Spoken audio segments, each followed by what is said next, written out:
Hello, good morning. आज की class BTC second semester RSTC मनियामू इटावा। कल की क्लास में मैंने बालक के विभिन्न अधिकार के बारे में चर्चा की थी और विभिन्न अधिकारों के बारे में बताया भी था।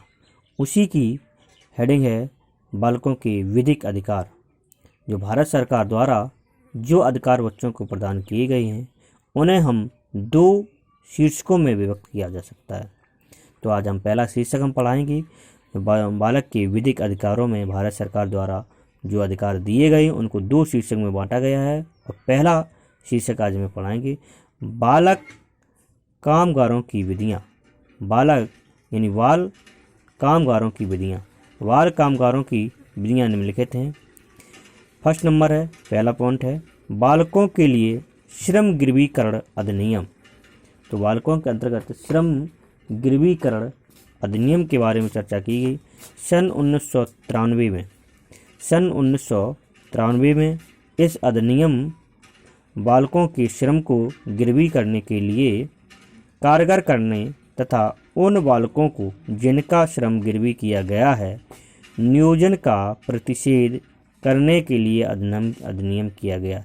कहने का मतलब सन 1993 में इस अधिनियम को पारित किया गया। यदि कोई बालक को उसकी बाल मजदूरी करवाता है और उसे गिरवी रख के या बंधुआ मजदूर बना के बालकों का यदि शोधन करता है तो सन 1993 के अनुसार वो अपराधी माना जाएगा।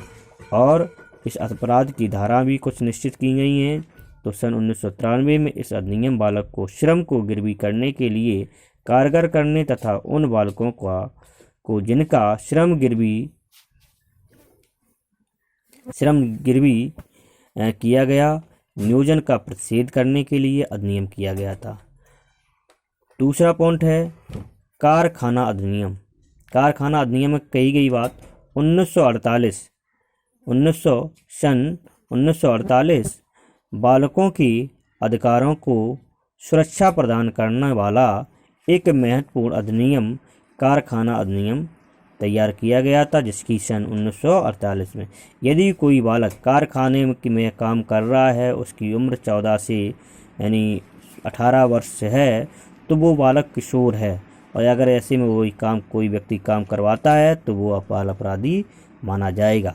तो कारखाने में काम करवाने की भी जो 1948 में अधिनियम को बनाया गया था, तो 1948 में बालकों के अधिकारों को सुरक्षा प्रदान करने वाला एक महत्वपूर्ण अधिनियम कारखाना अधिनियम 1948 बनाया गया था। इसके साथ आपका आ जाता है खान अधिनियम। खान अधिनियम मतलब जो हमारे भारत देश में विभिन्न प्रकार की खदानें हैं, उन खदानों में बालकों को छोटे छोटे बालकों को बाल मजदूरी के द्वारा उसमें रखा जाता है। तो इसके लिए भारत सरकार ने 1952 में एक अधिनियम पारित किया था, जैसे बाल श्रम को खान अधिनियम खान में अथवा किसी भूमिगत खान में जैसे कहीं खुदाई का काम चल रहा है, कोयले का काम चल रहा है, कोयला निकल रहा है किसी भूमि से, या और भी हमारे प्रकृति के धरोहर में और भी खदान हैं इत्यादि में जो भारत में मिल रही हैं। तो उसमें यदि 1952 से ये देखा गया था कि ये बाल श्रम को खान अधिनियम खान में किसी भी भूमिगत खान में बालक की उपस्थिति या खुली खदानों में जहां खुदाई संबंधी क्रिया चल रही हो प्रतिषेध करता है। इत्यादि स्थानों पर बालक को बाल मजदूरी के रूप में उसे खदानों में ना रखा जाए। ये भारत सरकार ने अपना अधिनियम पारित किया था 1952 में।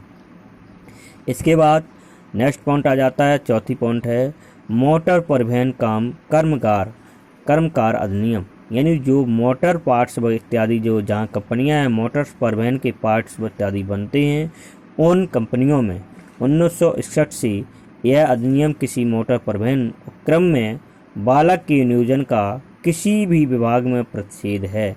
यानी किसी भी विभाग में आप बालक को नहीं रख सकते। किसी भी मोटर कंपनी भली छोटे छोटे कम वजन के पार्ट्स उठाने को, लेकिन किसी भी कंपनी में अगर बालक की उम्र 18 वर्ष से कम है तो आप कंपनी में काम उसको नहीं करा सकते हैं। तो ये बाल श्रम के में आ जाते हैं इसलिए 1961 में किसी भी कंपनी मोटर परिवहन निगम में ये अधिनियम किसी मोटर परिवहन उपक्रम में बालक को नियोजन का किसी भी विभाग का प्रसिद्ध है।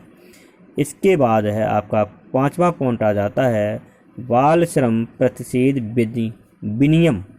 बाल श्रम अधिनियम के अंतर्गत है प्रतिषेध विनियम। विनियम का मतलब ही ये अर्थशास्त्र से लिया गया है और विनियम का मतलब होता है धन संबंधी। तो 1986 के अनुसार बालक के कतिपय नियोजन को प्रतिषेध करने के लिए तथा कतिपय अन्य नियोजन कार्य की शर्तों का विनिमय करने हेतु अधिनियम को अनियमित किया गया। कहने का मतलब किसी भी बालक को 1986 के अनुसार नियोजन को प्रतिषेध करने के लिए कतिपय अन्य नियोजन कार्य में शर्तों का विनिमय करने हेतु अधिनियम को अनियमित किया गया। कहने का मतलब है आज की हम यहीं समाप्त हो जाती है। बालकों की विधिक अधिकारों के बारे में बता दिया था। तो पहली हेडिंग आपकी मैंने इसमें करा दी। 2 हेडिंगें हैं बालक कामगारों की विधियों में, ये 5 हेडिंगें हैं।